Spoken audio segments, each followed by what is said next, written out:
श्री ज्ञानदेव तुकाराम पंढरीनाथ भगवान की जय। माऊली ज्ञानेश्वर महाराज की जय। जगद्गुरु श्री संत तुकाराम महाराज की जय।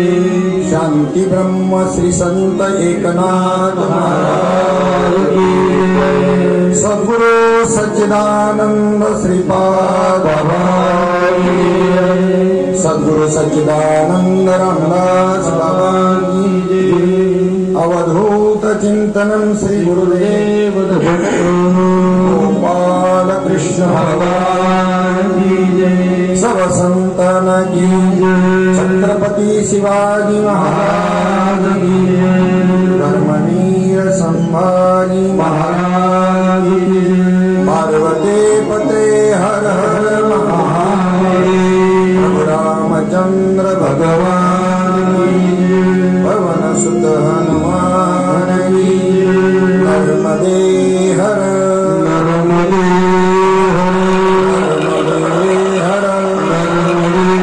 हर नर्मदे हर नर्मदे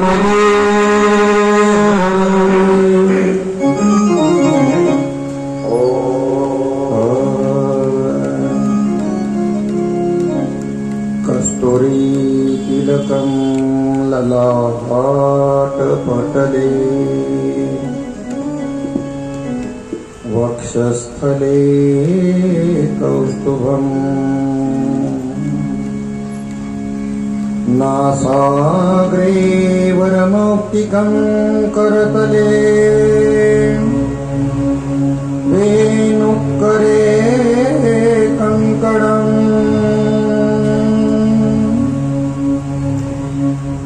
सर्वांगी हरिचंदनं सुललितं कंठे च मुक्तावली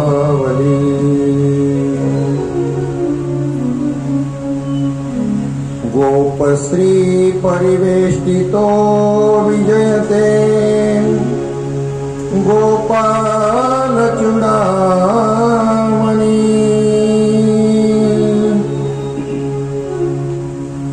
कृष्णाय वासुदेवाय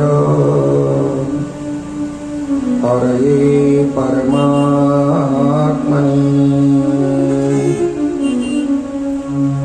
प्रणतक्लेशनाशाय गोविन्दाय नमो नमः।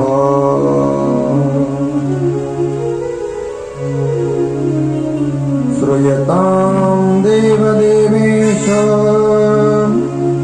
नारायण जगत्पतये। त्वदीयवधानेन कथयिष्ये शुभात् कथा।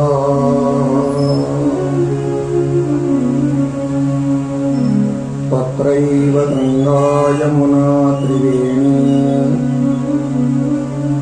गोदावरी सिन्धु सरस्वती च सर्वाणि तीर्थानि वसन्ति तत्र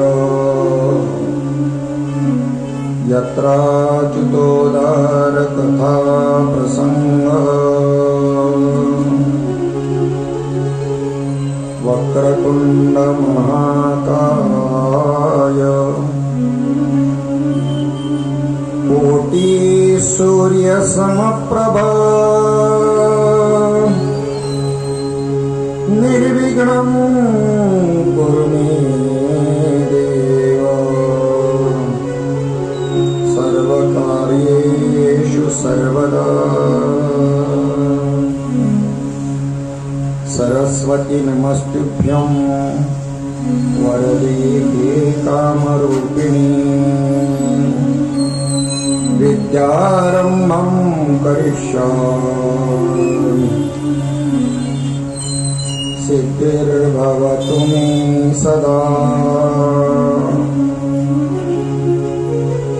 चिंता संतानहंतारो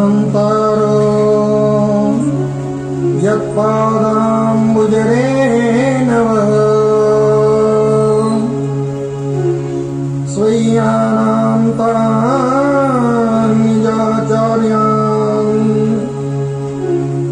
प्रणमामि पुनः पुनः। नारायणं नमस्कृत्यं नरं चैव नरोत्तमम् देवी सरस्वतीं व्यासं ततो जयमुदीरयेत्।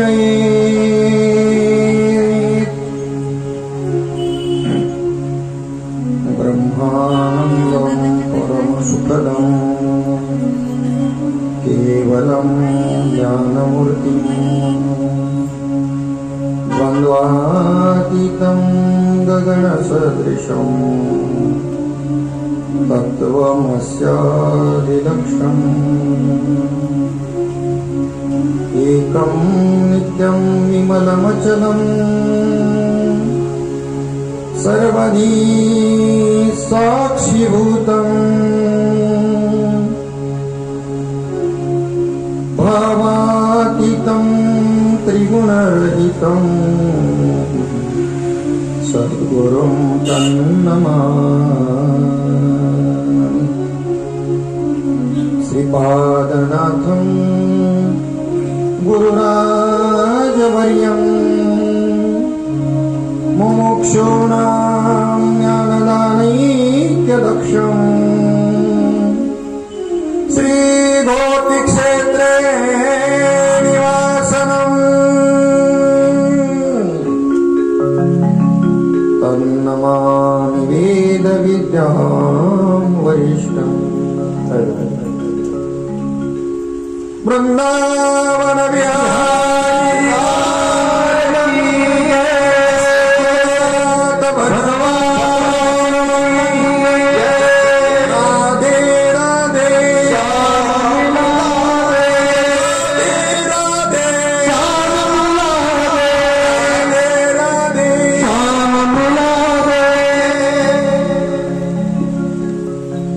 सच्चिदानंद सद्गुरु श्रीपाद बाबा, सच्चिदानंद सद्गुरु श्री रामदास बाबा यांच्या चरणांचा आश्रय करून यजमान हरिभक्त परायण गुरुवर्य तुकाराम बाबा नेवाड यांच्या या निवासस्थानी आणि सच्चिदानंद श्रीपाद बाबा रामदास बाबा विठ्ठल रुक्मिणी मंदिरामध्ये चालू असलेली आपली ही श्रीमद भागवत कथा आजचा 4था दिवस। काल आपण दक्ष प्रजापतीची कथा पाहिली 4थ्या स्कंदामध्ये आणि आज आपण 5व्या स्कंदामध्ये प्रवेश करताना 5व्या स्कंदामधली जडभरत राजाची कथा पाहणार आहोत।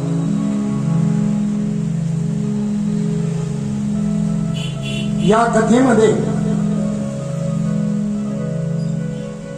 ज्याच्यामुळे आपल्या देशाला भारत देश हे नाव पडलं तो राजा भरत। भरतखंडी नरदेह प्राप्ती हे तव परम भाग्याची संपत्ती तेथही विवेकी परमार्थी त्याचा वशवर्ती मी परमात्मा।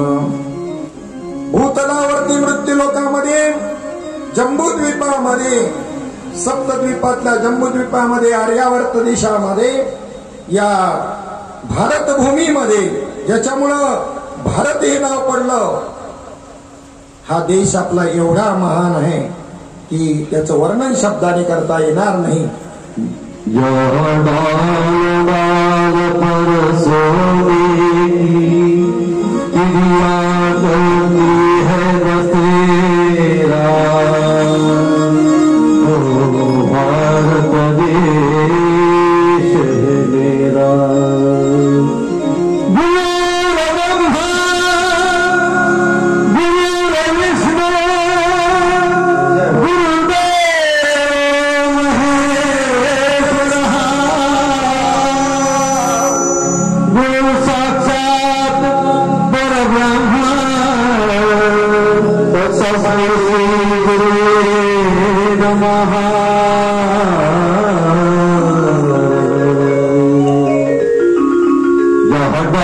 डाल पर सोने की चिड़िया करती है बसेरा, वो भारत देश है मेरा, वो भारत देश है मेरा। आसमान लाल चौड़ ललना पग पग दिखाया, वो भारत देश है मेरा, वो भारत देश है मेरा। डाल डाल पर सोने की चिड़िया करती है बसेरा, वो भारत देश है मेरा, वो भारत देश है मेरा।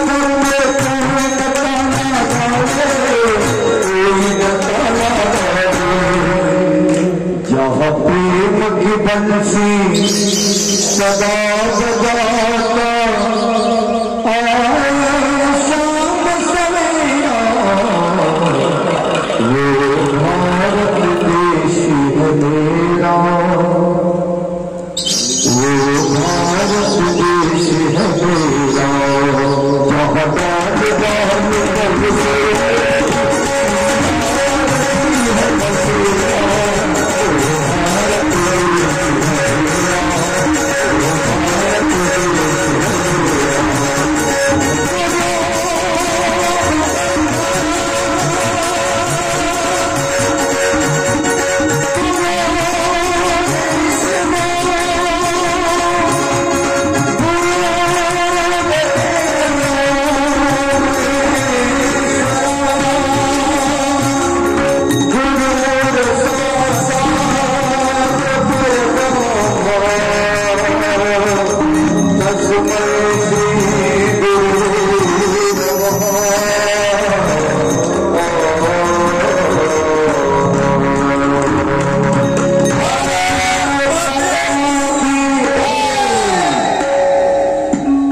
जहाँ डाल डाल पर चिड़िया करती है बसेरा, ओ भारत देश है मेरा, ओ भारत देश है मेरा। अशा या वैभव संपन्न भारत देश, ज्याच्यामुळं ज्या देशाला भारत नाव पडलं, त्या भरताची, भरत राजाची कथा या ठिकाणी आपण या ठिकाणी पाहणार आहोत। त्याच्या अगोदर चौथ्या स्कंदामध्ये उल्लेख करून जातो, ध्रुव बाळाची कथा आलेली आहे, वेळ नसल्यामुळे आपण ती कथा पाहत नाही। स्वयंभू मनू आणि शतरूपा राणीच्या रुची, प्रसूती आणि देवहूती या तीन कन्या, त्याच्यामध्ये आपण प्रसूतीच्या ही जी मुलगी आहे दक्ष राजाला दिलेली तिची कथा पाहिली. देवहूती ही त्या ठिकाणी कर्दम ऋषींना दिली, तिचीही कथा आपण पाहिली. 2 पुत्र, एक प्रियव्रत आणि उत्तानपाद राजा. या उत्तानपाद राजा जो आहे याच्या पोटी पुत्र निर्माण झाला ध्रुव बाळ, आणि त्या ध्रुव बाळाने त्या ठिकाणी भगवत प्राप्ती करता नारद मुनींच्या मार्गदर्शनाखाली प्रयत्न केले आणि त्या भगवंताची प्राप्ती करून घेतली. त्याच्या वंशाचं वर्णन म्हणजेच उत्तानपादाच्या वंशाचं वर्णन त्या 4थ्या स्कंदामध्ये झालं. आणि ह्या 5व्या स्कंदामध्ये जो प्रियव्रत राजा आहे त्या प्रियव्रत राजाच्या कथा त्याचं वर्णन आलेले. प्रियव्रत राजा हा उपजल्यापासूनच विरक्त स्थितीमध्ये होता. जसं जसं कळायला लागलं संसाराविषयी अनासक्ती, इहलोक परलोकाच्या भोगाविषयी अनासक्ती, असं प्रबळ वैराग्य ज्याच्या वृत्तीमध्ये होतं तो या ठिकाणी प्रपंच करायलाही तयार नाही. स्वतः हा ब्रह्मदेवाला येऊन त्याला सांगावं लागलं की चिंता करू नको, या प्रपंचाचा संसाराचा वारा तुला मी लागू देणार नाही, पण या सृष्टीचा मला विस्तार करायचा आहे, त्याच्यामध्ये तुला थोडीशी मदत करावी लागेल. प्रियव्रत राजानं त्या पद्धतीनं मग कबूल केल्यानंतर पूर्वचित्ती नावाची जी अप्सरा आहे तिच्याशी या 1 मिनिट प्रियव्रत राजा, या प्रियव्रत राजाला त्या ठिकाणी एकांतामध्ये आराधना करण्याची इच्छा होती. तेव्हा ब्रह्मदेवानं त्याला सांगितलं की प्रारब्ध हे तुला भोगावंच लागेल. मीही परमेश्वराच्या कृपेने या ठिकाणी प्रारब्ध भोगीत आहे आणि ते प्रारब्ध भोगून त्या ठिकाणी भोगून त्यागायचे असतात, म्हणजे कोणत्याही प्रकारची वासना त्या ठिकाणी राहत नाही. विवाह करण्याची आज्ञा ब्रह्मदेवानं केल्यानंतर त्याला उपदेश केला की व्यवहार करा, पण असा करा की पुनर्जन्माचे बीजारोपण व्हावं, न व्हावं, रागद्वेष रहित व्यवहार व्हावा, म्हणजे जीवनमुक्त स्थिती, या पद्धतीनं त्या ठिकाणी व्यवहार करावा. मग या प्रियव्रतानं ब्रह्मदेवाचं ऐकून त्या ठिकाणी लग्न केलं. त्या प्रियव्रताने लग्न केल्यानंतर त्याला त्या ठिकाणी अग्निद्र नावाचा राजा त्या ठिकाणी अग्निद्र पुत्र झाला. त्याला राज्य केलं. राज्यकारभार सोपवून तपश्चर्या करण्याकरता प्रियव्रत वनामध्ये निघून गेला आणि या अग्निद्र राजाने पूर्वचित्ती नावाच्या अप्सरेशी त्या ठिकाणी विवाह केला. पूर्वचित्ती म्हणजे पूर्वजन्मातील वासना. त्याच्यापासून त्या ठिकाणी नाभी नावाचा पुत्र त्याला झाला आणि नाभीच्या पोटी ऋषभदेव जन्माला आले.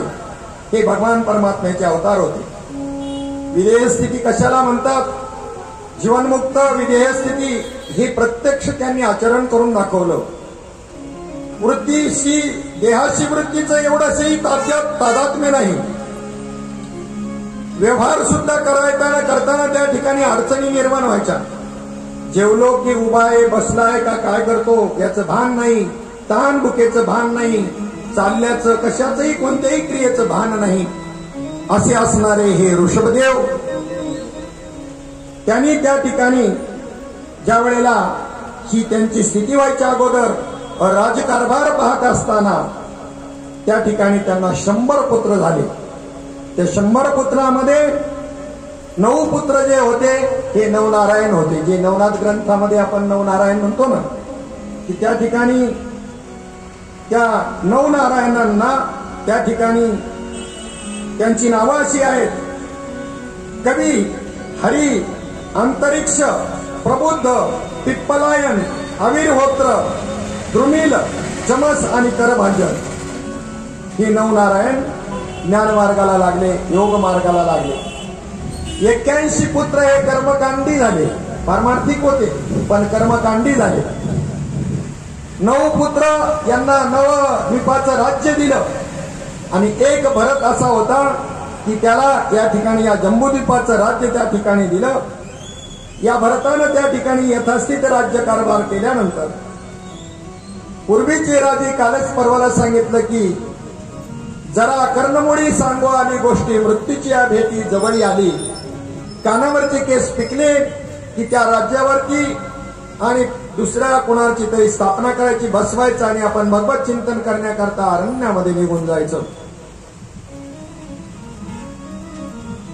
आपल्याला वैराग्य आणि वैताग याच्यातला फरकच कळत नाही. वैतागून आपण जातो कुठंतरी.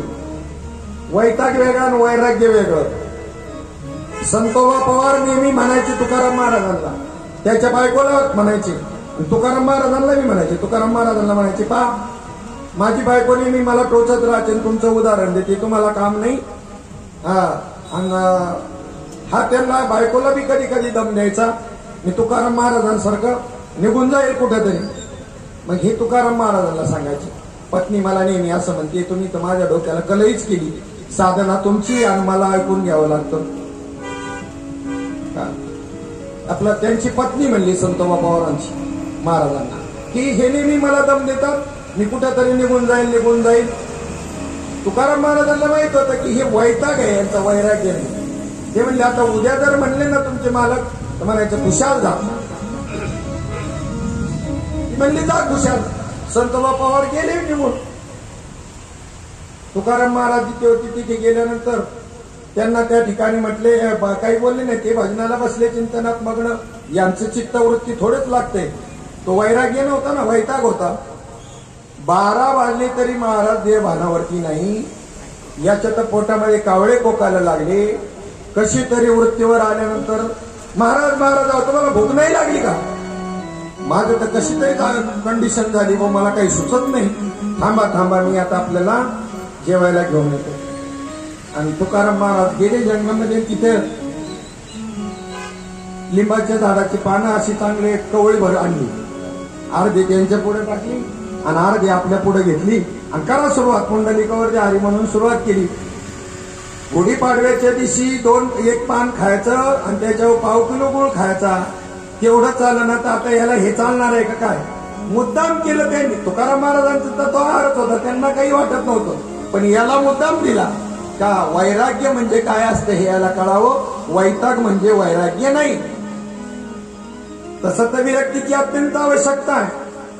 ज्ञान प्राप्त झालं, ज्ञानाचा अनुभव साधकाला प्राप्त झाला, पण विषयाभिलाषा जर असेल तर ते ज्ञान टिकून राहत नाही. अनुभव येऊन काय करायचं? विरक्ती वाचून काही ज्ञानासी तगमेची नाही. हे विचारो निठाई ठेविले देवे 15व्या अध्यायामध्ये. विरक्ती नसेल तर ज्ञान तुम्हाला प्राप्त झालेलं, अनुभवाला आलेलं ज्ञान टिकू शकणार नाही. मग आता विरक्तीची व्याख्या काय सांगितली माऊली ज्ञानोबारायांनी? तैसी संसारा या समजता होय जे विरक्तता तै वैराग्य दवहिता पाठी लागे. संसाराच्या बद्दलच्या विषयाची जी आसक्ती आहे ती अंतःकरणातून निघून गेली की वैराग्य तुमच्या पाठीमागे धावतो. तुम्हाला वैराग्याच्या मागे जाण्याची आवश्यकता नाही. विष हे जो ग्रासोग्रासी नाही का, धन्य तोची एक सोशी. वैराग्य सोपं नाही. प्रत्येक ग्रासाला ज्याला विष सहन करता येईल, विषाचे घास, त्याला ते वैराग्याचं महत्व कळेल आणि तोच त्या ठिकाणी मग त्या ठिकाणी त्या वैराग्याशिवाय, विरक्तीशिवाय ज्ञान टिकू शकत नाही. ते वैराग्य कोवळं असतं. ते दृढ तयार होण्याकरता वानप्रस्थाश्रम ही 4 आश्रम आपल्याला जे क्रमाने सांगितले की ब्रह्मचर्य आश्रमामध्ये गुरुग्रही जाऊन विद्या प्राप्त करावी. 25 वर्ष झाल्यानंतर पुन्हा मग जर कर्म शिल्लक असेल तर त्या ठिकाणी सद्गुरू सांगतात तुला तर तशी इच्छा असेल तसं ग्रहस्थाश्रमात जाऊन माझ्या विद्येचा प्रचार प्रसार कर, अन्यथा ब्रह्मचारी संन्यासाश्रम स्वीकारायचा का ते तुझं तू ठरव. 25 वर्षामध्ये शिक्षण देताना एक पद्धत होती गुरुकुल पद्धत. त्या गुरुकुल पद्धतीमध्ये 24 वर्षामध्ये या सगळ्या विद्या शिकवल्या जायच्या. 14 विद्या 64 कला शिकवल्या जायच्या. आणि 25व्या वर्षामध्ये त्याला बोधाचा नामाचा संप्रदायपूर्वक आलेला संप्रदाय, ती साधना सांगितली जायची. आत्मसाक्षात्कार व्हायचा आणि मग तुझी इच्छा असेल तुझ्या कर्मानुसार तू त्या ठिकाणी प्रपंचात राहून त्याचा प्रचार करायचा की ब्रह्मचर्य संन्यासी व्हायचं हे त्या शिष्याने ठरवायचं. गुरु सुद्धा आग्रह धरत नव्हता. 25व्या वर्षापर्यंत अध्यात्मज्ञान अध्यात्मविद्या दिली जात नव्हती. याच्या मागचं कारण असं आहे, ज्याला अध्यात्मज्ञान झालं ब्रह्मविद्येचा अनुभव आला त्याला काही जाण्याची इच्छा राहत नाही. कळलं का? तुम्ही आपण काही शिकूच शकत नाही, काहीच शिकू शकत नाही. लोकसंग्रहाच्या ह्या गोष्टी सुद्धा आपण शिकू शकत नाही. म्हणून गुरुकुलात ही पद्धत होती की धर्मप्रचारक प्रसारक तयार करताना आधी सगळ्या विद्या शिकवून मगच आत्मसाक्षात्काराचं विज्ञान त्याला द्यायचं, अन्यथा द्यायचं नाही. आपल्याला त्याच्यातलं काही जमत नाही त्याचं कारणच हे, आणि नंतर इच्छाही राहत नाही काही जाणून घेण्याची. चक्रवर्ती सम्राट असणारे राजे ग्रस्ताश्रमानंतर वानप्रस्थाश्रमामध्ये जायचे. 25 ते 50 पर्यंत ग्रस्ताश्रम करायचा, 50 ते 75 पर्यंतच्या वयाचा विचार करता वानप्रस्थी म्हणजे ही परिक्रमा करणं म्हणजे संन्यासाश्रमाचा अभ्यास करायचा आहे. ग्रस्ताश्रमातच असताना दंड आणि कमंडलू तिथे दिला जातो, मंत्रपूर्वक दीक्षा दिली जाते, संकल्प केला जातो ओंकारेश्वरला, आणि मग पुढे प्रस्थान करायचंय. तर तुम्हाला संन्यासाचीच अभ्यास करायचा आहे. वानप्रस्थाश्रमामध्ये सर्व गोष्टीवरची आसक्ती सोडून द्यायची. हरिनामा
एकदम वैराग्य झेपणार नाही म्हणून त्याचे भाग पाडले. तुमचे 100 वर्षाचं आयुष्य कल्पून 25 वर्षात ब्रह्मचर्य, 25 वर्ष ग्रस्ताश्रम आणि 25 वर्ष वानप्रस्थाश्रम.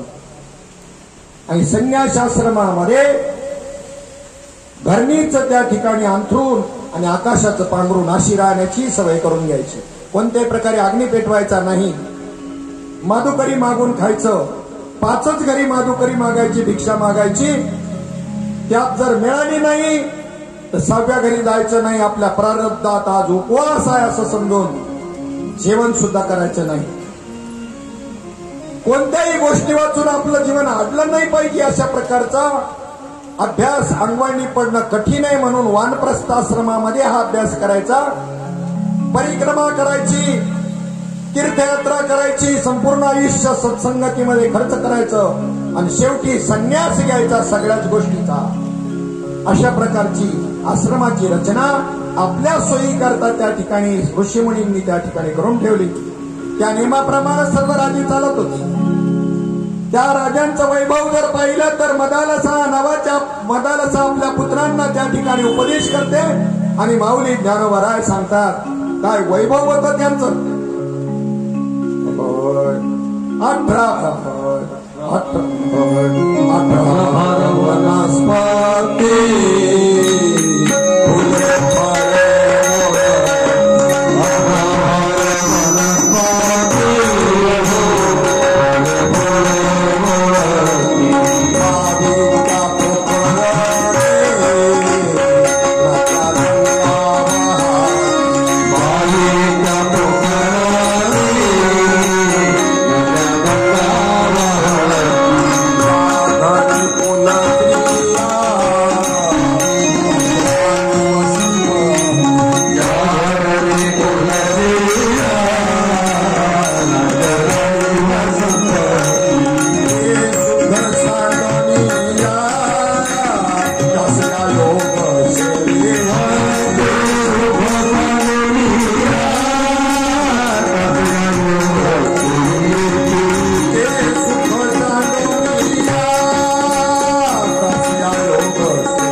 धान्य नीट पिकत नाही आपलं पण तरी बी वरती मान ताट मान किती अभिमान आपल्याला.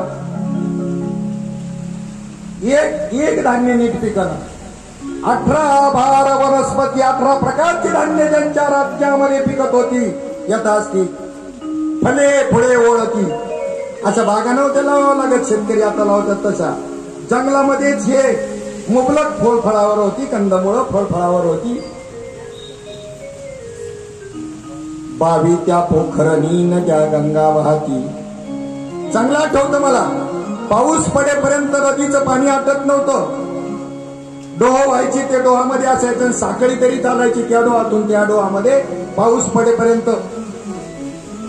आता कंडिशन अशी की धरणामध्ये सगळा गाळ आहे आणि धरणातच पाणी नाही. भरलं धरणात गेलं पुढं पाणी प्यायच्या पाण्याचं वांद पाणी योजना. आणि दुसरी समस्या म्हणजे आज कोल्हापूर सांगलीच्या ठिकाणी आलमपट्टी धरण भरल्यानंतर इकडचं पाणी सोडायचं कुठे, इकडचा विसर्ग चालू केला की प्रत्येक वर्षी अशी हालत खराब. म्हणजे धरण करण्याची परवानगी शास्त्रात नाही. तुमची बुद्धी मानवाची कशी आहे हे इथंच तपासायचं. आणि वातावरण बिघडवलं आपणच. त्यामुळं त्या ठिकाणी अतिवृष्टी किंवा दुष्काळ ही मानवाच्या बुद्धीची देणगी आहे. इतिहास गंगा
जास्त काही काळातला हा बदल नाही जो आता गीतामध्ये सांगितलेला आहे ना.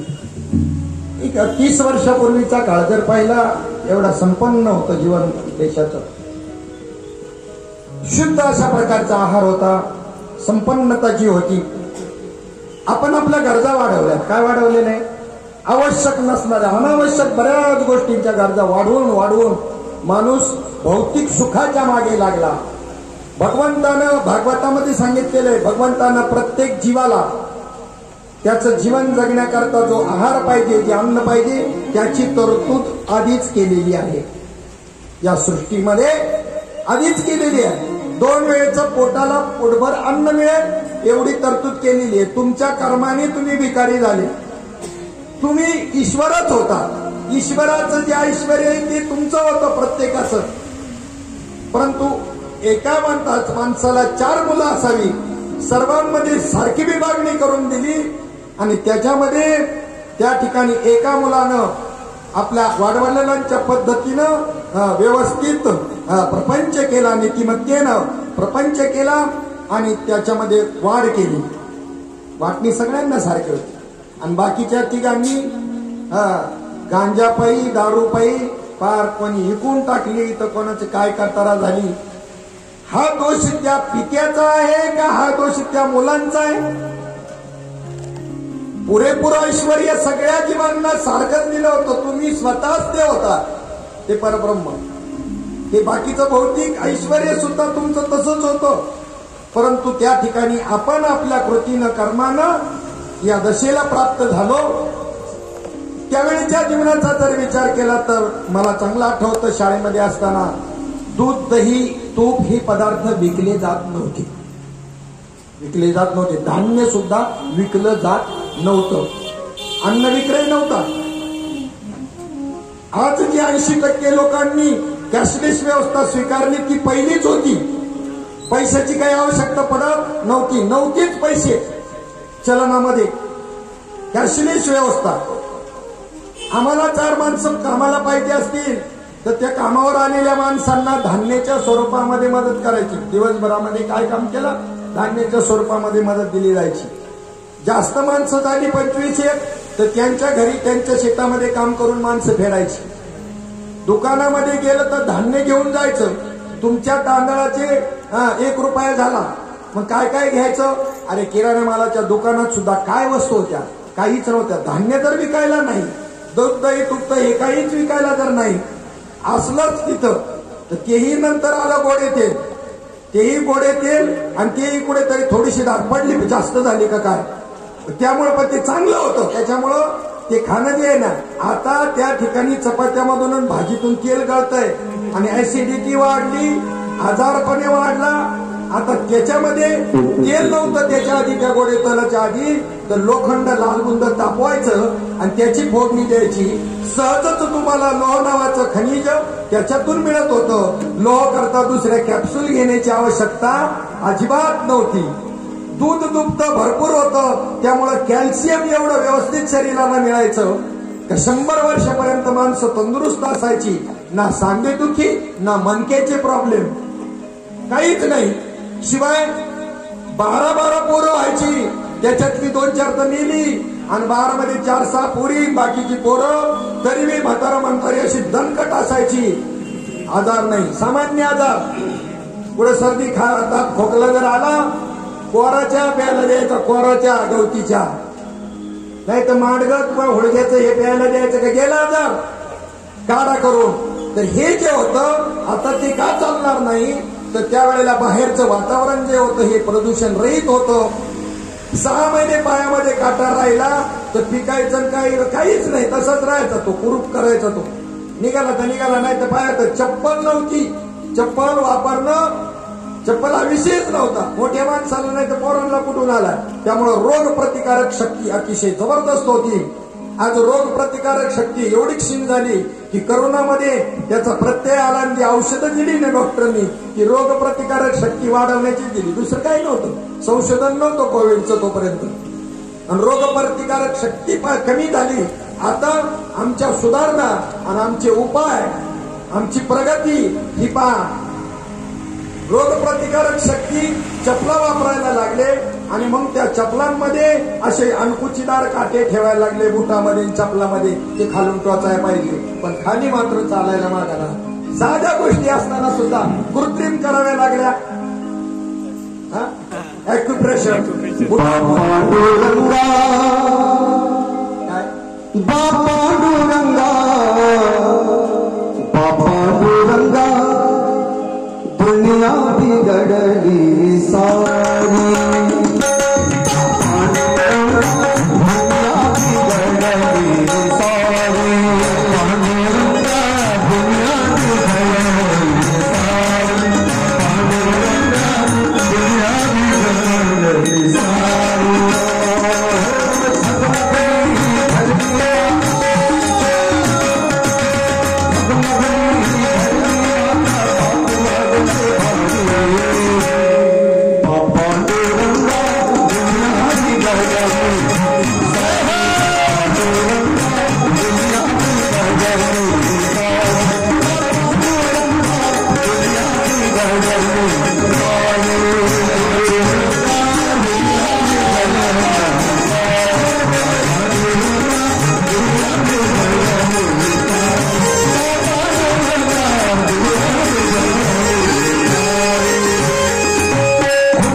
वृंदावन आपणच बिघडवली दुसरी कोणी नाही बिघडवली भौतिक सुखाच्या पाठीमागे लागून तर त्या किराणा मालाच्या दुकानामध्ये काय असायचं मिरच्या लाल मिरच्या थोडा विक्रीला गुळ आणि गोडे तेल बस एवढंच ती बी घोड्यावर घेऊन यायचं घोड्यावर यायचं ते आमच्या तिकडे वाणी यायचं तो घोड्यावर घेऊन यायचं एवढ्याच वस्तू दुसरं काही नाही मीठ काळं मीठ आता सांगावं लागतंय आयोडीन युक्त मीठ खा आम्ही हे दुसरं कोणी आणलं त्यांच्या मूर्खाने आणलं हे आणि आता सांगायचं काळं मीठ खा यांचे धंदे आहेत या भांडवलदार लोकांचे यांचे धंदे आहेत भांडवलदार लोकांचे ही प्रगतीच्या नावाखाली कमाई आहे यांची शुद्ध होतं सगळं शुद्ध होत आयोडीन युक्त मीठ सगळं नैसर्गिक होतं सगळं आणि यामुळं ते आरोग्य व्यवस्थित राहत होतं 100 गाठत होती समाधानात सुखात माणसं होती तुमच्या प्रारब्धानुसार मिळण्याची व्यवस्था केलेली होती प्रारब्धापेक्षा तुम्ही जास्त मिळवायला लागले आणि ते कसं वजा व्हायला लागलं तुमचं तुम्हाला कळलं नाही भौतिक सुख मिळवत म्हणून 8 तासाच्या नंतर 4 तासाचा ओव्हरटाईम कर मरमर ओव्हरटाईम करायला लागलं त्याच्या घरात अमुक आहे ते आपल्याला आलं पाहिजे मरमर ओव्हरटाईम करायला लागलं हे आत्महत्या होण्याची कारण काय सगळं हप्त्याने मिळायचं बंद झालं ना आत्महत्या बी बंद होती बी बियाणं रासायनिक खते सगळे हप्त्याने त्याच्या घरात टीव्ही आपल्याकडे पैसा नाही आत्ता जाऊन घेऊन यायचा 50,000चा मोबाईल आत्ता जाऊन हप्त्यावर घेऊन यायचा आत्महत्येची कारण हीच आहे दुसरी काहीच नाही अंथरून पाहून पाय पसरावे ही मंजर व्यवहारात आणली तर आत्महत्या सगळ्या बंद होती शेतकऱ्यांच्या आत्महत्याला कारण काय हे कर्जाने मिळतं ना व्याजाने मिळतं ना आणि ती पुन्हा भरायला लायबल नाही त्याच्यात आमच्या सरकारी योजना काय मत मिळण्याकरता बऱ्याच योजना असतात त्याच्यातली एखादी सरकारी योजना कर्जमाफी हे देशाच्या दृष्टीनं दुर्दैवाची गोष्ट आहे काय म्हणून कर्जमाफी करायची मी या मताचा आहे कशाला बरं कोणाला होते कर्जमाफी कितीपर्यंत होते ज्यांनी प्रामाणिकपणाने भरलं त्यांना बेईमानी करण्याचं ट्रेनिंग दिलं जातंय का इमानदारीचं ज्यांनी भरलं त्यांना कारण त्यांनी 2-3 वर्ष प्रामाणिकपणे भरून पाहिलं तर म्हणले 1.5 लाखापर्यंत कर्जमाफी होते, पुढच्या वर्षी आपण नाही भरलं तर आपल्याला 1.5 लाख मिळतील. म्हणजे ट्रेनिंग काय चाललंय, दुनिया चालली कुणीकडे मला काही कळत नाही. 30-35 किलो जर धान्य फुकट मिळते घरामध्ये तर कशाला कोण कामं करतील. वाया गेला समाज. इकडून तिकडून चोऱ्या चपाट्या करून त्या ठिकाणी व्यसनाकरता पैसे मिळवायचे आणि बाकी कमी पडलं तर शासनानं दिलेलं धान्य आहेच फुकट दिलेलं. ही सुधारण्याची आर्थिक महासत्तेकडे जाण्याची वाटचाल नाही. मी असा उपाय केला असता, मला 1 दिवसाचा मुख्यमंत्री किंवा 1 दिवसाचा पंतप्रधान बनवलं ना त्या पिक्चर सारखं सगळं जाग्यावर नाही, जास्त नाही सांगत, 1 दिवसाचं भरपूर. सरकारने त्या ठिकाणी मासे नाही द्यावेत आयते कोळ्यांना, आयते मासे नाही द्यायचे. ते कशाला कामं करतील, त्यांना गळ द्यायचे. गळ काय द्यायचे म्हणजे मेहनत करून तुम्ही मासे मारून पण तुमचं पोट भरा. ते इथे जर मासेच दिले जातात तर म्हणल्यानंतर व्यवहार करील कशाला कोण, कामधंदा करील कोण कशाला. शुद्ध आहार होताना तीच संस्कृती जतन केली केवळ आणि केवळ मध्य प्रदेशाने.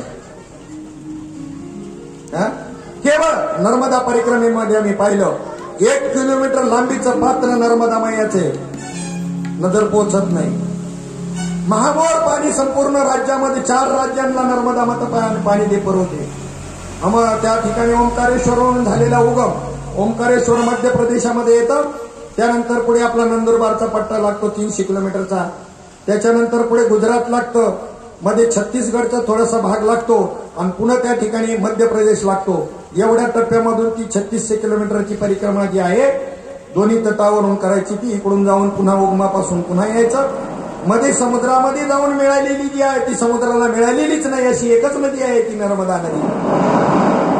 तिची रचनाच भौगोलिक रचना अशी आहे. कशी आहे की ती समुद्राला मिळायला ती उंच पाहिजे, समुद्र खाली पाहिजे. तर ती खाली आहे आणि समुद्राचं जे पात्र आहे, जो परिसर आहे, पाडलेलं पाणी आहे, तर ते त्या ठिकाणी असं उंच आहे. त्याच्यामुळे ती समुद्राला मिळतच नाही समुद्राला. पण जाताना मध्ये रस्ता नाही असं थोडंसं पाऊल वाटेसारखं आहे, त्यांनी जाऊ शकत नाही. म्हणून तेवढा प्रवास बोटीने करायचा. तेवढा प्रवास कशाने करायचा, अशी रचना आहे, भौगोलिक रचनाच त्या प्रकारातली आहे. एका जिल्ह्यामध्ये फक्त आम्हाला ऊस पाहायला मिळाला, एकाच जिल्ह्यामध्ये. बाकी संपूर्ण मध्य प्रदेशामध्ये ऊस नाही कोणाकडं. का, त्यांना जगायचंय, आपल्याला जगायचंच नाही. 50 वर्षामध्ये नापीक होती, क्षार होते भूमी, ती क्षार भूमी होते, काही पिकायच्या लायकीचं राहत नाही. मंगरुळकुंड या भागातून जर पाहिलं तर प्यायला पाणी योग्य नाही, बोरला सुद्धा नाही, विहिरीला नाही, कशालाच नाही, तर विकत पाणी आणायला लागतं. शिक्रापूरच्या परिसरातल्या तळेगाव दाभाडे, तळेगाव धमडेले इकडे काय परिस्थिती आहे. आम्हाला अजून आमचं जीवन जगणं कळलेलं नाही, तर परमार्थ कधी कळायचा. आणि परमार्थ कळल्यावर जीवन जगणं बी कळेल. मी धन्यवाद देतो त्या एमपीला की त्या ठिकाणी ऊस नाही. का, त्यांना पैसा नकोय पण ऊस नाही. गहू, हरभरा, पालेभाज्या. आम्हाला औषधाला जर्शीचं दूध पाहिजे. एकाला त्या ठिकाणी जर्शीचं दूध औषध कोणीतरी सांगितलं असं जर्शीच्या दुधात ते प्यायचं होतं.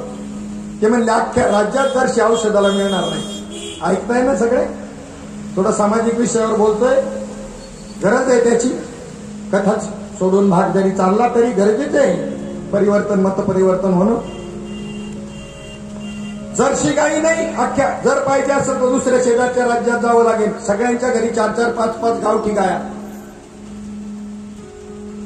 70% सबसिडी शासनाची, 70%. आता खत किती, असे ढीकच्या ढीक लागले ना टेकडे सारखे प्रत्येकाच्या तिथं. तर रासायनिक खत आणायला मरायला आणतील का ते. आपण ट्रॉली महाग झाली 5,000 रुपयाला म्हणल्यावर 3 वर्षातून एकदा टाकतो आणि तेवढा त्याचा स्टॅमिना असतो. 3 वर्षापर्यंत बरं पीक येतं, पुन्हा 3 वर्षांनी टाकावं लागतं. त्यांचं मातीसारखं खत वापरलं जातं, त्यांना बळं संपवायचंय. काही विकायला काय, ज्याच्या त्याच्या घरी पाहिजे तेवढं.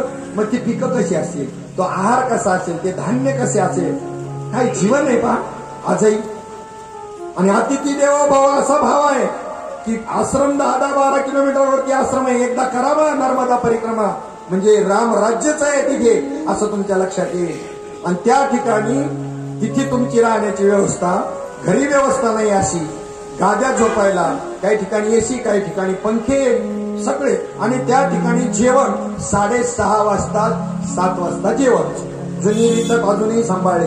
त्याच्यामुळं कोणत्याही प्रकारे अन्नधान्य सकस व्यवस्थित वेळेमध्ये टाइम टू टाइम जेवण, निसर्गरम्य अशा प्रकारचं स्थान, याच्यापेक्षा अजून कोणतं जीवन पाहिजे. आम्ही सांगितलं ना, भौतिक सुखाकरता 12 तासाच्या ड्युट्या करतो आणि आरोग्य गमावून बसतो आणि पुन्हा कमावलेली कमाई ती आरोग्य सुधारण्याकरता घालवतो. बाकी बॅलन्स शीट 0. एवढे तर बुद्धिमान आम्ही. मी नेहमी दृष्टांत सांगत असतो. युपी मधून एक उंदीर फिरत फिरत मुंबईला आला. मालगाडीमधून आला असं बिगर तिकिटाचा, आणि आल्यानंतर रोडच्या साईडला तिथे ती मालगाडी उभी राहिल्यानंतर उतरलं खाली. धान्याची गोडाऊनच्या गोडाऊन हो, काही तोटाच नाही. बाहेरच एवढं पडलं होतं तर गोडाऊन मध्ये किती असेल.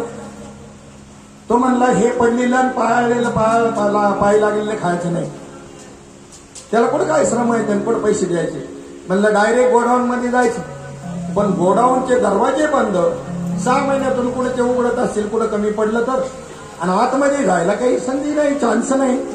थोडस एका ठिकाणी असं थोडस होल होतं, त्याच्यातून शिरण्याचा प्रयत्न केला.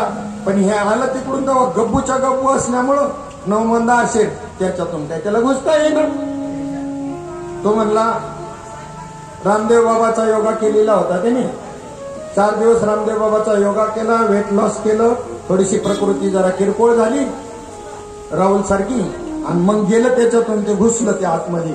आत गेलं तर वा वा वा, आता काय खाऊ, हे खाऊ का, बाजरी खाऊ का, ज्वारी का, काय काय खाऊ, गहू खाऊ, पाहिजे ते. परत आता त्याला 8 दिवस गेल्यावर कुटुंबाची आठवण झाली, पोरांची, बायकोची. म्हणलं त्यांना कुटुंबाला घेऊन यावं, आपलं परत जावं एखाद्या ट्रेननी आणि त्यांना बी घेऊन यावं. तर ते खाऊन पुन्हा गप्पू झालं. त्या हॉलमधून बाहेर कुठे निघता येते त्याला. पुन्हा तोच उपाय कोणता, रामदेव बाबाचा योगा, प्राणायाम. आणि पुन्हा झालं बाहेर, जसं बाहेर निघाय करता पाहिजे होतं तसं आलं बाहेर. मला सांगा, जाताना जर अशीच कंडिशन असेल आणि पुन्हा बाहेर येताना जर अशीच असेल तर मधला उठा ठेव सांगितली कोणी आहे का बुद्धी नावाची गोष्ट. भौतिक सुखाच्या पाठीमागे आपण लागलो. खाली हात आया आहे, खाली खाली हात जाएगा काय. तुला की हिफाजत कर ले, तुला करे रखवाली. खाली हात आया.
म्हणून संत मंडळींनी अभंगामधून किती उपदेश केलेला आहे आपल्याला. आपल्या महाराष्ट्रामध्ये अभंगवाणी आणि उत्तर भारतामध्ये संपूर्ण त्याच ताकदीची पदरचना आहे, पदसंग्रह म्हणतात त्याला. श्रीमद भागवत रामायणाच्या कथा जास्त तिकडे चालतात. आता कुठे आपल्या महाराष्ट्रात चालायला लागल्या. प्रचार प्रसाराचं जे साधन आहे ते कथा हेच साधन असायचं. आपल्याकडे कीर्तन हे एक परंपरा, कीर्तन परंपरा, अभंग तर त्यांच्याकडे पद. त्याच्यामधून सुंदर असा उपदेश त्या महात्म्यांनी आपल्याला केलेला आहे की या ठिकाणी तुम्हाला आवश्यक असणाऱ्या ज्या गोष्टी आहेत त्या परमात्म्याने दिलेल्या आहेत. भागवत सांगतं तुम्ही जन्माला यायच्या अगोदर आईच्या स्तनामध्ये दुधाची निर्मिती करणाऱ्या परमात्म्याचा तुम्हाला विसर पडला म्हणून चिंता निर्माण झाली, पुढं खायला मिळेल की नाही. अजगराला गुरु केलं 24 गुरुमध्ये, त्याच्यात असून हा गुण घेतला कोणता की कोणत्याही प्रकारची संग्रहवृत्ती करायची कारण नाही. माझ्या प्रारब्धामध्ये जर त्या ठिकाणी अन्न मिळायचं असेल तर मी खाईल, नाही मिळालं तर उपाशी राहील. त्याला काही तक्रीर नाही. किती बी 6 महिने तसाच पडून राहील तरी त्याला भूक लागत नाही. आणि प्रारब्ध प्राप्त मिळाला तर खाल्लं, नाही तर खात बी नाही. म्हणून अजगराला गुरु केला. त्या उलट मधुमक्षिकेला गुरु केला का एवढा संग्रह करते प्रत्येक फुलामधून मकरंद आणून आणि कुणीतरी दुसराच घेऊन जात आणि हिला मरावं लागतं.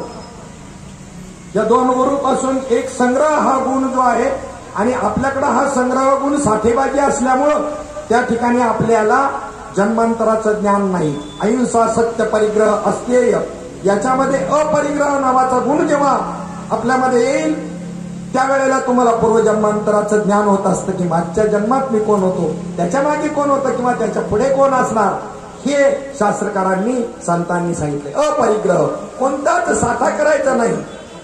नाथ महाराज म्हणतात की पक्षी अंगणी उतरती ते का गुंतवणी राहती म्हणून तैसे असावे.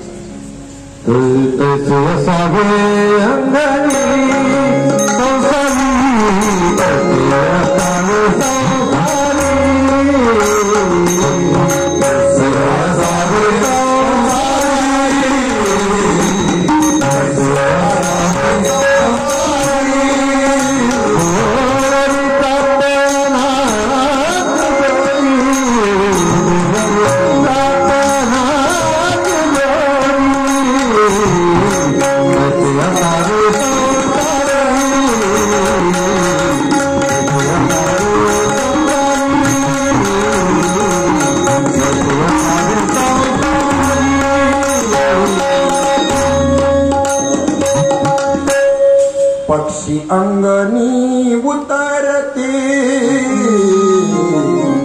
ते का गुंतवणी राहती तसे असावे संसारी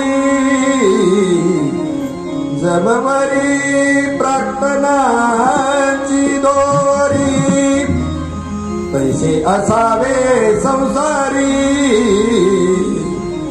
वस्तिकार वस्ती आला प्रातकाळी उठून गेला तैसे असावे संसारी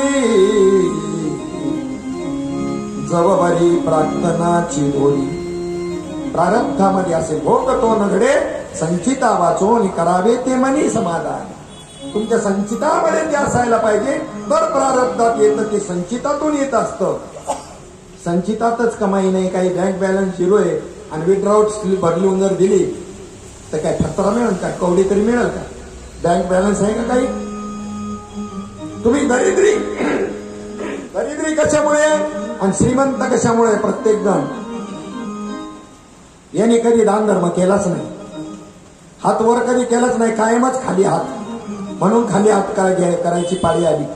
केलाच कधी हात वरती तर तो फक्त तपकीर घेण्याच्या निमित्ताने, बाकी एरवी खालीच नाही. कारण ती तशीच घ्यावी लागते तपकीर. म्हणून तेवढाच वर हात झाला, नाही तर कधी वर हात झाला. म्हणून खाली हात करायची कायम पाळी या जीवावर आली. आणि काही गडगंज श्रीमंत की संपत्ती संपता सरेना तर त्यांनी तशा पद्धतीची कोणी मेहनत केली त्याचा परिणाम त्याला तो आत्ता मिळतोय. रिटर्न सगळ्यांना सारख्या पद्धतीने सगळ्या बँकेमध्ये नाही. टक्केवारी प्रत्येकाची वेगवेगळी आहे. डबल करण्याची प्रत्येकाची जी काही ती कोणाकडे 8 वर्षाच्या कमी तर नाहीच, पटपेड्यांमध्ये 6 वर्षामध्ये असेल. परंतु गॅरंटी नसल्यामुळे तिकडे कोणी गुंतवणूक करत नाही. जिथे गॅरंटी आहे तिथे इंटरेस्ट रेट कमी आहे. ही सगळी ही अव्यवस्था कर्मानुसार आहे. तुमच्या तपे विन दैवत दिधल्या विन प्राप्त बुझे विनहित कोण सांगे. माऊलींनी सुद्धा सांगितलंय, तुम्हाला श्रीमंत व्हायचा उपाय सांगितलाय. काय? तपे विन दैवत दिधल्या विन, दिल्याशिवाय प्राप्त होत नाही. नाथ महाराज मी म्हणतात, दिलेल्या वाचून फळप्राप्ती काही दिल्याशिवाय मिळत नाही. यांनी भरपूर दिलाय म्हणून ती श्रीमंत आहे. एक म्हणला जर 2 नंबरनी असेल तर ते आता दिसत असेल एखाद्याचं 2 नंबरनी, पण आता जो भोग घेतोय ते चांगल्या पद्धतीच्या कर्माचा आहे. 2 नंबरच्या कर्माचा भोग भोगायला तर कुत्रा हालत खाणार नाही. हे सूत्र असंच आहे. भगवंताच्या दरबारामध्ये देर आहे लेकिन अंधेर नाही. आणि सगळं न्यायाने विश्व चाललंय. ज्या ज्या घटना घडतायत आपल्याला पटत नाही बुद्धीला, त्याच्याही कारणाचा काहीतरी कारण असेल ते घडलेला. महाभारताच्या युद्धामध्ये माझ्यामुळे युद्ध जिंकलं गेलं. मी एवढे वीर मारले, अर्जुनाला अभिमान झाला. बरोबर त्या रणांगणामध्ये कृष्ण भगवंत त्याला घेऊन फिरू लागलेले असताना एक मोठी घंटा पडलेली होती. अर्जुनाला उचलायला लावली तर त्याच्या खाली एका चिमणीचं घरटण 2 पिल्लं होती. एवढ्या धुमश्चक्रीमध्ये ती वाचली कशी? कशी वाचली? कर्माचा विषय. जे मरणार आहेत ते कोणत्याही प्रकारे मरणार आहेत. ज्यांच्यावर अन्याय अत्याचार ज्या जीवा होतोय त्या जीवाने मागे केलेला अन्याय अत्याचार जगाच्या स्मरणामध्ये नाही किंवा त्या जीवाच्या स्मरणामध्ये नाही. त्या वयाची आठ नाही. कर्माच्या भोगाला वयाची आठ नाही. मी काय विषय मांडतोय सगळ्यांच्या लक्षात येत असत. खंत करण्याची काय कारण आहे? जग बिघडले असं कोण म्हणतं? जग बिघडले असं कोण म्हणतं? प्रत्येकाच्या कर्माची ज्याला त्याला फळं मिळत आहेत. जग जसंच्या तसंच आहे, काही बिघडलेलं नाही. भोगतो न घडे संचिता वाचून,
आणि बाकी त्यांना मारलं कोणी?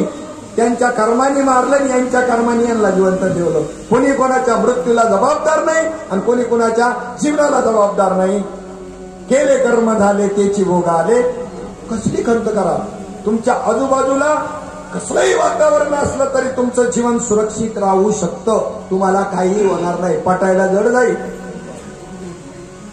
याचं प्रतीक म्हणून त्या घंटेखाली दाखवून दिलं कोणाला? अर्जुनाला, की हे जिवंत कसे राहिले. जिवंत राहणं शक्य आहे? 18,000 औक्षणी, 11 कौरवांचं, 11 औक्षणी, 7 औक्षणी, याच्यातून वाचणं शक्य आहे काय? चला आता जास्त विषयाकडे त्या जाणं योग्य नाही. मानवाच्या बुद्धीतून किती आलं तरी ते अपूर्णच असतं. ईश्वराच्या बुद्धीमधून जे काही येईल ते परिपूर्णच असतं. अन्न किती मिळायचं? तुमच्या 2 वेळेच्या अन्नाची व्यवस्था देवाने केलेली आहे. पण पक्वान्न देण्याची त्यांनी तुमची जबाबदारी घेतलेली नाही. प्रत्येक जीवानी, भागवत वाचताना त्याच्यामध्ये श्लोक आलाय तसा, प्रत्येक जीवाला 2 वेळचं अन्न देण्याची जबाबदारी घेतलेली आहे. आणि एवढं करून भागत नसत जाणा नर्मदा परिक्रमाला. काय गाठलंय ते? काय तुमचं वचन वाढलंय? मरायापेक्षा तर जावा तिथं. घरी काय मिळेल टायमाच्या टायमिंगला? सकाळी पहाटे 5 वाजता मोटरसायकलवरून 2 माणसं येतात. त्यांच्याजवळ नाश्त्याचं काय जे साहित्य असेल, पाण्याचं कॅन, चहाची किटली, आणि तुम्हाला थांबून त्या ठिकाणी देतात. घरी तरी वेळेवर मिळत का? 5 वाजता हॉटेलवाले हात जोडून उभे आहेत. फक्त परिक्रमावासियांना, बाकीच्यांनी नाही डोक्यात घ्यायचे. त्यांना पोटे हातगाडे हात जोडून उभे आहेत. काय पाहिजे तुम्हाला? ते 1 रुपया खर्च नाही. ओंकारेश्वर जाण्यापर्यंत काय खर्च लागेल तो. तुमच्याजवळ गाड्या येऊन थांबतात. किती मूर्ती आहे म्हणजे किती मूर्ती आहेत म्हणजे किती माणसं आहेत? 12. 500 रुपये 1000 रुपये फेकवायचे, सगळे मिळून चहा पाणी करा. एवढं. आश्रमांमधून राहण्याची व्यवस्था, आश्रम दूरवर आहे, त्या गावातल्या लोकांनी व्यवस्था करायची. मंदिरामध्ये राहण्याची, जेवणाची. एवढ्यानी नाही झालं तर आपापल्या कपॅसिटीनुसार 2-2, 4-4, 10-10 जेवायला घेऊन जायची. धडगावमध्ये राजू टेलर म्हणून आहे.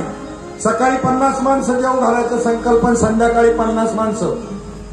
वर्षातून सप्त्याला 300 रुपये वाटायला की नाही? 8-8, 10 जणांच्या पंक्तीन. रुबाब केवढा? किती पंक्तीचं वाटायला किती येते वर्गानी? 300 रुपये. आणि अख्ख्या तालुक्यावर डांगोर आपली पंगत असती 300 रुपयात.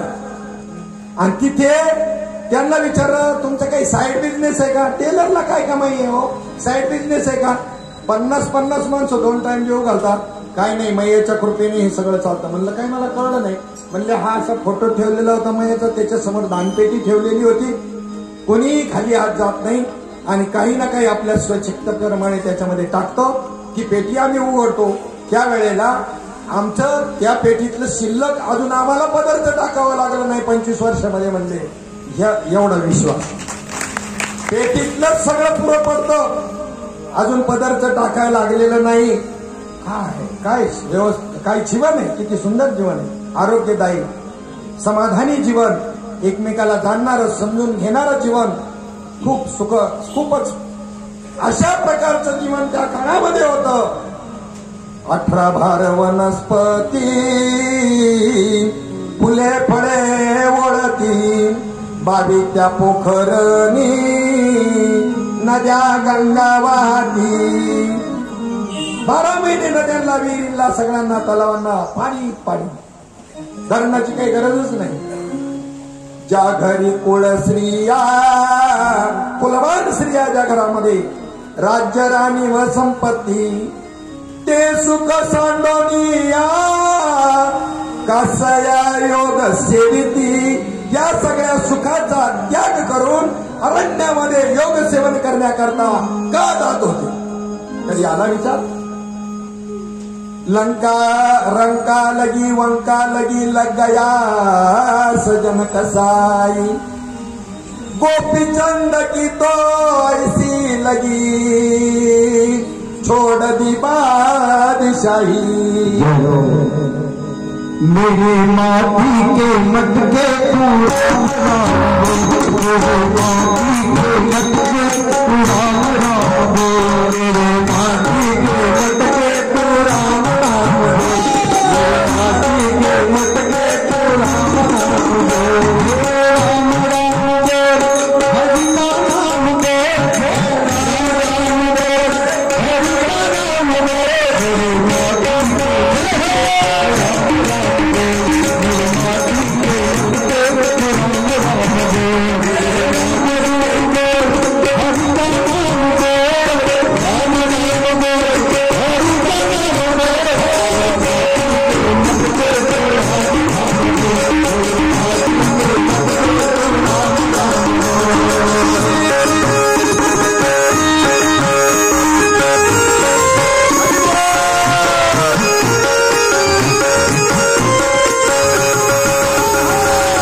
माटी के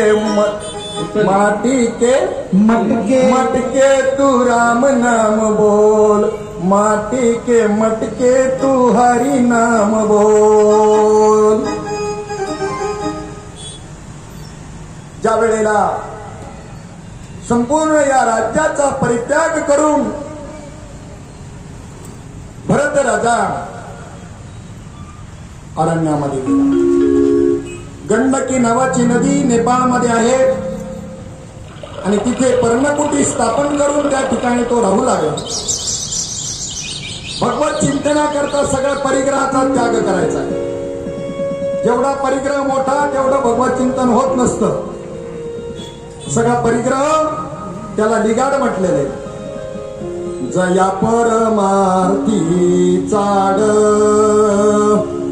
केने सांडावे लिगाड, करुणी भजनाची चाड नित्य नेम आधारे, सांडी मांडी परते टाकी, वासुदेव नाम गोकी.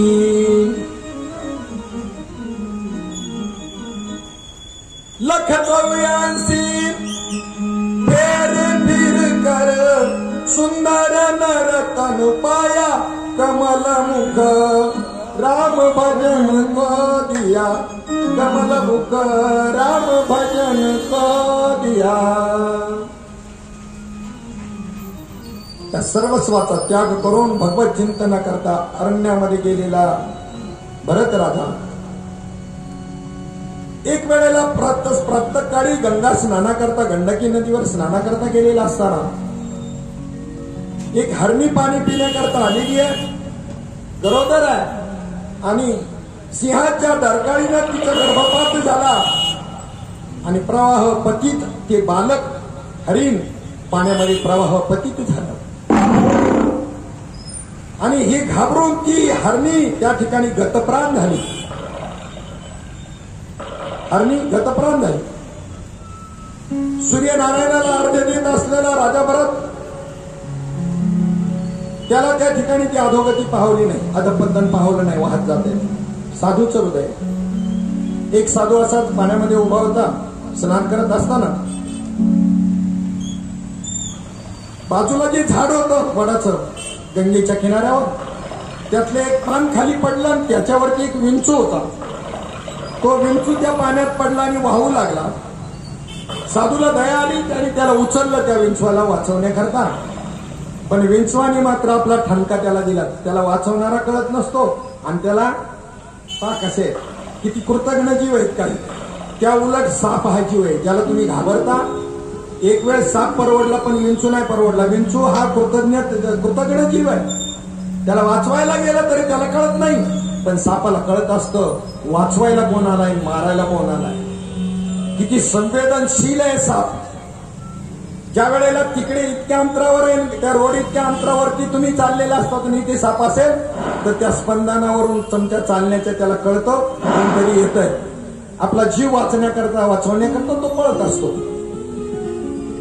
तो तुमच्या समोर आला नंतर तुमच्यावरती तो अटॅक हल्ला का करतो तर तुमच्या अंतकरणातली स्पंदन त्याला कळतात. एवढं सूक्ष्म आहे. तुमच्या अंतकरणात काय भावना आली वृत्तीमध्ये ही कळते. तुम्ही त्याला मारायला लागलेला ह्या भाव तुमच्यात तयार झाला म्हणून तो अटॅक करतो तुमच्यावर. आणि सर्पमित्र तुमच्या आपल्यासारखीच माणसं आहेत. काय फरक आहे. त्यांना मात्र तो दंश करत नाही. एखाद्या खेळण्यासारखं त्याला धरतात. काही मंत्र नाही, तंत्रही नाही, मंत्रही नाही, काही नाही. भाव आहे फक्त अंतकरणाचा. तो त्या सापांना कळतो आम्हाला वाचवायला आलाय हा. त्याला काही करत नाही. ते जंगलामध्ये नेऊन सोडतात. किती सूक्ष्म स्पंदन, अंतकरणाची स्पंदन ज्याला कळतात. आणि ह्याला अंतकरणाची स्पंदनही कळत नाही काही जीवाशी विंचवासाठी. पण साधून विचार केला. पुन्हा ठणका दिल्यामुळे टाकून दिला त्याला. पुन्हा हात जाऊ लागला. साधूचं हृदय. कुत्र्याला या वाघांना ह्या प्राण्यांना जसं दुसऱ्याची गती सहन होत नाही वाहनांची म्हणून ते गाडीच्या मागे लागत. त्यांना गती सहन नाही होत. त्याच्यानंतर माणसाला माणसाची प्रगती सहन नाही होत आणि साधूला जीवाची अधोगती सहन होत नाही, अशी त्रिसूत्री. गती प्राण्यांना दुसऱ्याची गती सहन नाही होत, प्रगती माणसाची माणसाला प्रगती सहन होत नाही. जगदुःखी कोणत्या गोष्टी नाही माहिती का? तुमच्याकडे घरात काय नाही आणि एवढी माणसं दुःखी नाहीत, पण शेजाऱ्याच्या घरात काय आहे आणि जास्त दुःखी आहे. आता हे कल्पनेतलं दुःख आहे ओढून घेतलेलं का दुसरं काय आहे? वास्तविक दुःख नाहीये, हे ओढून घेतलेलं दुःख आहे. मग आता इथे 3-4 वेळेला झालं, पण साधूने ठरवलं बघ तू तुझा ठणका देण्याचा आता स्वभाव सोडत नसशील ना, तर मी बी साधू आहे, मी बी तुला वाचवल्याचा स्वभाव सोडतच नाही, आता खाली सोडतच नाही. किती ठणके मारायचे मार, नाहीच सोडलं त्यांनी. शेवटी नांगीतलं विष संपून गेलं आणि गपचूप हातावरती ते निश्चित पडलं. तसं हृदय आहे कोणाचं? भरताचं. भरताने त्या हरणीच्या पाडसाला उचललं, आपल्या पर्णकुटीमध्ये घेऊन गेला, संगोपन केलं. रोज त्याला आपल्या हाताने स्नान घालावं, कोवळं कोवळं गवत खाऊ घालावं, स्वतः करता अरण्यातून फळं आणावी. आता जो चिंतनामध्ये पुरेपूर वेळ जात होता त्याच्यामध्ये प्रतिबंध तयार झाला. या पाडसाचं पाहता पाहता आयुष्य कधी बदललं त्याचं त्याला कळलं नाही. एवढ्या मोठ्या ऐश्वर्याचा त्याग करून अरण्यात आलेला आणि त्याची वासना त्याच्यामध्ये अडकली. कोणामध्ये? त्या पाडसामध्ये. आणि मरणाची काळ ज्या वेळेला आता देहातून प्राण जाण्याचा आला त्यावेळेला या पाडसाचं काय होईल अशी चित्तवृत्तीमध्ये वासना निर्माण झाली. परिणाम काय झाला?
जड भरत राजारनी गरबा गेला, घाला तो घातला शेवटच्या क्षणाला. अंतकाळी जे मती तेच प्राणियाची गती, या कारणे अहोरात्री श्रीकृष्ण चित्ती स्मरावा. जन्म घेणे लागे वासनेच्या संगे, तिची झाली अंगे हरिरूप. तसा जन्म घ्यावा लागला, हरणीच्या जन्माला जावं लागलं, पाडसाच्या हरणीचं पाडस. पण केलेलं सत्कर्म वाया गेलं नाही, जन्म घ्यावा लागला थोड्याशा चुकीमुळे. म्हणून काही काही जनावर लई शार्प असतात, बुद्धिमान असतात, कृतज्ञ असतात. त्याचं कारण काही सत्कर्म जे त्यांच्या जीवनात मागच्या झालेली असतात. छत्रपती शिवाजी महाराजांचा वाघ्या त्याच्या सरणामध्ये उडी घेतो. महाराणा प्रतापाचा चित्तोड जीवाचा आकांत करून महाराणा प्रतापाचा जीव वाचवण्याचा प्रयत्न करतो. चेतक घोडा. या प्राण्यांमध्ये हे गुणधर्म कुठून आले? मागच्या जन्माचे 83,999 जन्मामधले सगळे संस्कार तुमच्या आपल्या प्रत्येकाच्या प्रकृतीत आहे. सगळे दुसऱ्यावर खेचतात आहे ना. समजायचे मागच्या जन्माचे कुत्र्याचे संस्कार जागृत झाले, लाथा मारते आईबापांना. मागच्या जन्मातले गाढवाचे घोड्याचे संस्कार जागृत झाले. सगळ्या जन्माचे संस्कार आहेत या नंदे आम्हाला तेवढे. मग त्या ठिकाणी परिणाम असा झाला. मग तुम्ही आपण प्रपंच किती करावा याला काही लिमिट ठेवा ना. दुसऱ्या करता जीवन अर्पण करतो पूर्णपणे, पण साधू नाही. दुसऱ्या करता जीवन अर्पण करतोय, पण साधू म्हणावं तर साधू नाही. मोहमाया पाठी पोटी प्रपंच करतो सगळ्या कुटुंबा करता, साधू नाही ना. पण वासना सुखाच्या रंगीला गे, वासना सुखाच्या रंगीला गे, वासना सुखाच्या रंगीला गे, वासना सुखाच्या रंगीला गे.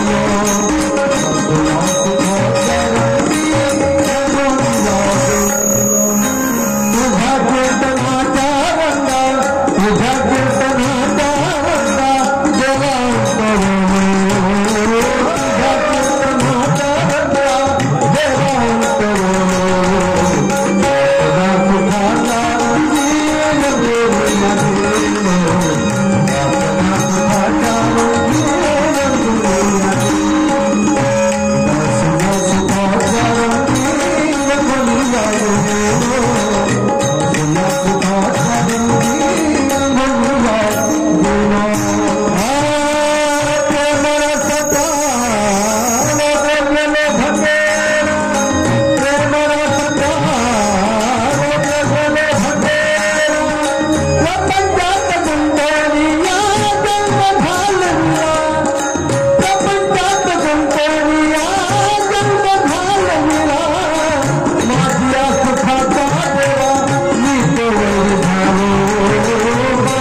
देहू गावामध्ये परिस्थिती कशी आहे पहा.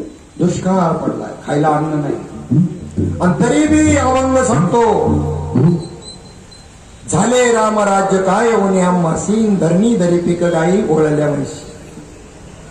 याचा विचार आहे काहीतरी, काय प्राप्त झालंय असं की ज्याच्यामुळे त्यांचं समाधान बिघडत नाही, शांती बिघडत नाही, आनंद बिघडत नाही. ते प्राप्त करण्याचा प्रयत्न करावा ना. आता परमार्थी त्याच्या मागे नाही तर संसारिक आनंदाच्या सुखाच्या मागे लागणार आहे. त्या आनंदाच्या, त्या सुखाच्या, परमात्म सुखाच्या, परमानंदाच्या. त्या देहू गावामधली रामराज्य होतं की नाही हे तर सरळ चरित्र सांगते, नव्हतंच. पण तुकाराम महाराजांच्या देह गावामध्ये रामराज्य झालं होतं, हाच अभंगाचा अर्थ आहे. त्या एकदा देह गावात रामराज्य असेल तर बाहेर सैतानाचं राज्य असलं तरी काही घेणं देणं नाही त्याला. मस्ती में रहता है साधू, अपनी मस्ती में रहता है. बाहेर काय चाललंय काही नाही. तुमच्या घरात एसी बसवाल हो तुम्ही, पण बाहेर पडल्यानंतर मग ते गरम अजून जास्त होणार आहे. मग तुमच्यातलीच एसी जरा त्या बरोबर हे करून घ्या ना. तुमच्या आतमध्ये एसी बसून गेल्यावर किती ऊन असलं, किती पाऊस असला, आणि हे शिकण्याकरता परिक्रमा करायची, वारी करायची. समज शत्रोच मित्रेच तुल्य निंदा स्तुतिर्मौनी अनपेक्ष सुचिरदक्ष. हे सगळं शिकण्याकरता उदासीनोगत व्यथा, हे घर बसण्याला नाही शिकता यायचं. म्हणजे काय नाही, संतांनी सांगितलं ठाईचं बळ सोनी. हे कुठपर्यंत झालं तर ठाईचं बळ सोनी. एखाद्या नातवंड होत नाही तोपर्यंत ठीक आहे, याने चिंतनाला बसावं, त्यांनी त्याच्या खांद्यावर डोक्यावर बसावं, मग कळत ठाईचं बळ सोनी सोपं आहे का जंगलातलं सोपं आहे. कोणतं सोपं आहे? जंगलातलं सोपं आहे. ठाईच बाई सोनी म्हणायला नाही सोपं आहे हो. आणि तुम्हाला कधी प्रश्न पडला का न लगत ती साया सदावे मनांतर तुकोबाराय म्हणतात, आणि स्वतः मात्र एकही दिवस घरी नाही. एक दिवस भंडारा, एक दिवस भामचंद्र, एक दिवस घोरडा. कधी प्रश्न पडला का तुम्हाला? आणि काय वा मला करायचे प्रश्न पडून आणि विचार करून तुम्हाला सांगतात न लगत ती साया सदावे. मला प्रश्न पडला आणि मी विचार केला, आणि मला तुकाराम महाराज भेटले. तुकाराम महाराज झोडगे नाही, तुकाराम महाराज जगद्गुरु संत तुकाराम महाराज मला भेटले. मी त्यांना विचारलं, आम्हाला सांगता न लगती साया संतुनी एका दिवस घरी नाही. तेव्हा त्यांनी उत्तर दिलं, देवाच्या प्राप्तीकरता कुठे जायची गरज नाही असा अर्थ आहे न लगती साया असता. परंतु मी का जातो सांगू का?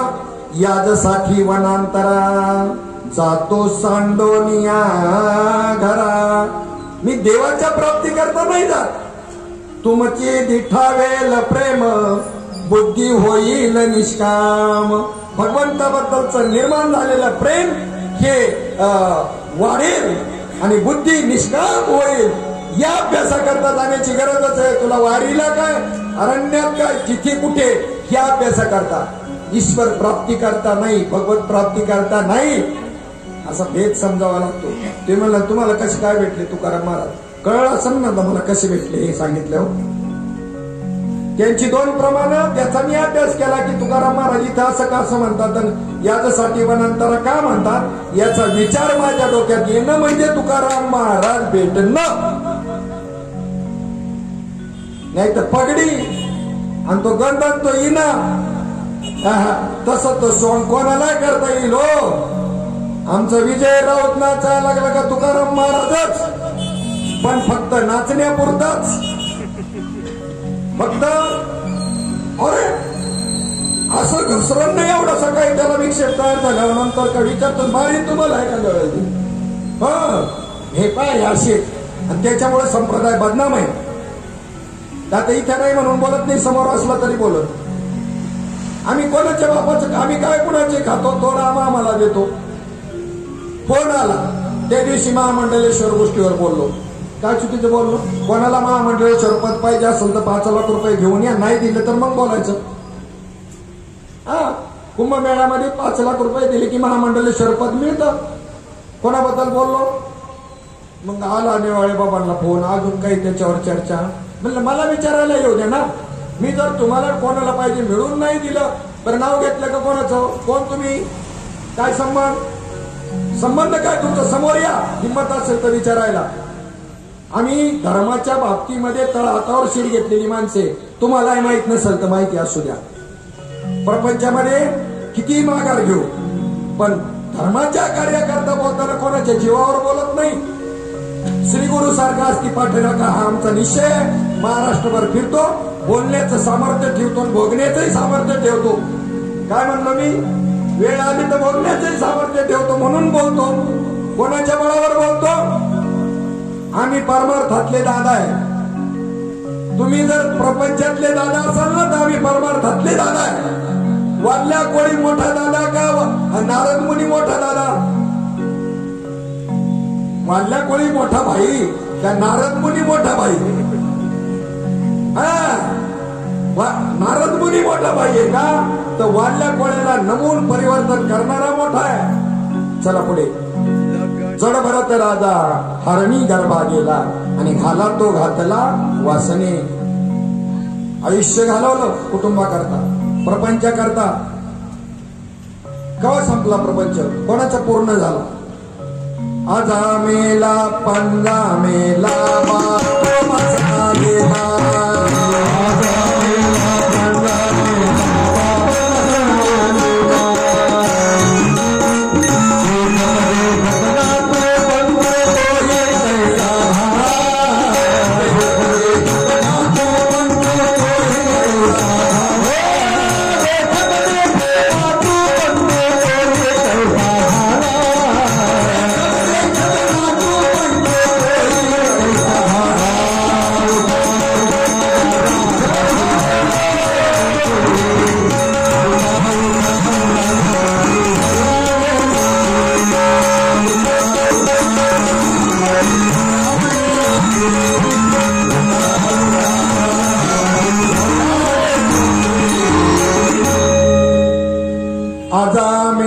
पंजा मेला बाप मसना गेला.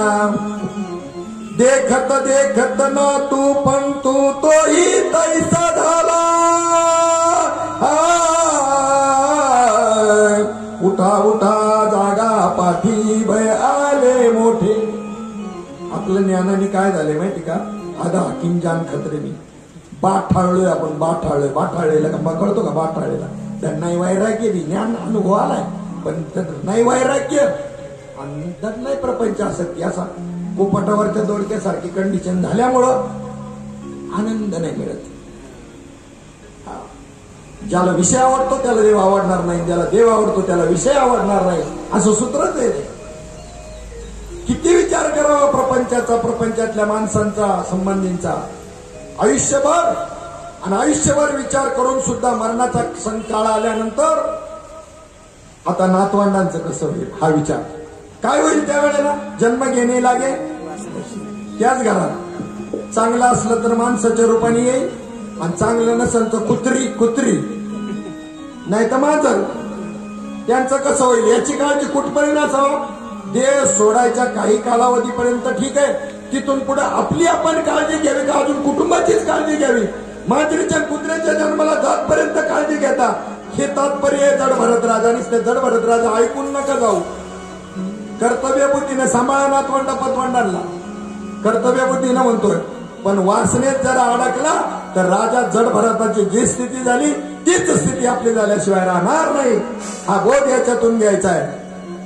कधी कधी लेख पोरावर एखादं प्रेम करतोय नातवंडावर का त्याला आम्ही म्हणत असतो, बाबा कीर्तन प्रवचनातून लय लोकांना उपदेश करता, विसरू नका जड भरत राजा हरणी गरबा गेला. तेव्हा त्याची लगेच क्लिक होते. म्हणजे प्रेम करू नका असं नाही. मोह वेगळा आणि प्रेम वेगळा. प्रेम केलं नो काहीच प्रॉब्लेम नाही. मोह आणि प्रेम याच्यामध्ये महद अंतर आहे. धर्मीय आणि आकाशा इतकं अंतर आहे. जड भरत राजा हरणी गरबाला गेला खरा, पण कसायाच्या घरच्या ठिकाणी कसायाच्या घरी हरणीच्या जन्माला नाही गेला. सत्कर्म असल्यामुळं हरणी गर्भाला गेला. तो एका साधूच्या पर्णकुटीमध्ये असणाऱ्या हरणीच्या गर्भाला गेला. मग तिथे सतत सत्संग, सतत साधूच्या पर्णकुटीमधले पोपट सुद्धा रामराम म्हणत असतात. आणि दुष्टाच्या तिथे समजा पोपट जर असला तो मारो काटो झोडो झोडा मारा काटा कापा हीच भाषा त्यांची. संगतीचा परिणाम. तिथे मात्र त्या ठिकाणी त्याला पूर्वजन्माची स्मृती जागृत होती. मागच्या जन्मात थोडंसं चुकलं आणि म्हणून मला हरणी गर्भाला यावं लागलं. हरणी गर्भामध्ये भगवंताचं चिंतन सोडलं नाही आणि हरणी गर्भातला देह सोडताना भगवंताचं स्मरण करत करत करत देह सोडला. परिणामी तोच पुढे एका चांगल्या कुळामध्ये जन्माला आला आणि तिथे जडभरत ही त्याचं नाव ठेवलं गेलं. तुम्हाला माणसं कामं काय सांगतात माहिती का? तुम्ही व्यवस्थित करता म्हणून. लाखाचे 12,000 करा, तुम्हाला कोणी सांगणार नाही. मी असंच केलं. आपला पगार आणून द्यायचा त्यांच्याकडे, आपल्याला खर्चाला घ्यायचं. चांगले काही झंझट नाही हो, पण ते आपण केल्याशिवाय होत नाही. तर मग बोल, तुम्ही चांगलं काम केलं ना का तुम्हाला कोणी काम सांगणार आहे. आणि जर बिघडून ठेवलं तर ते म्हणतील याला सांगायला नको. ते काम बिघडून ठेवायचं, चौपट करून ठेवायचं. कोण? जड भरत. त्याच्यामुळे कोणी काम सांगत नसत का बसलं आपल्या शेतामध्ये जाऊन भगवंताचं स्मरण करत. अशी स्थिती. आणि एक वेळेला शेताचं राखण करत असताना काही दरोडेखोर त्या ठिकाणी आले. दरोडेखोर आल्यानंतर त्यांना एक नरबळी द्यायचा होता. राजाने सांगितलं होतं सैनिकांना, दरोडेखोर रूपामध्ये ते आले होते की आपल्या देवीला बळी द्यायचा आहे. नरबळी चांगला असा नरबळी धरून आला. तर तिथे हे आपलं बसलं होतं भजन कर. यांनी गेलं, हे उठ उठ म्हणल्यावर उठलं. त्याची स्वतःची मर्जी काहीच नाही, भीती नाही कशाची, काय नाही. चल आमच्याबरोबर, चल. नेलं, चला. देवीच्या देवळामध्ये नेलं आणि तिथं त्याला आता बळी देणार आहे. बळी देणार आहे असं पाहिल्याबरोबर त्या देवीला दया आली. त्या विश्वात्मक परमात्म्याला देवीच्या मूर्तीमधून प्रत्यक्ष त्या ठिकाणी देवी प्रगटली. पडला प्रकाश देवता मशालचा, तो धराला भाऊ भवानीचा.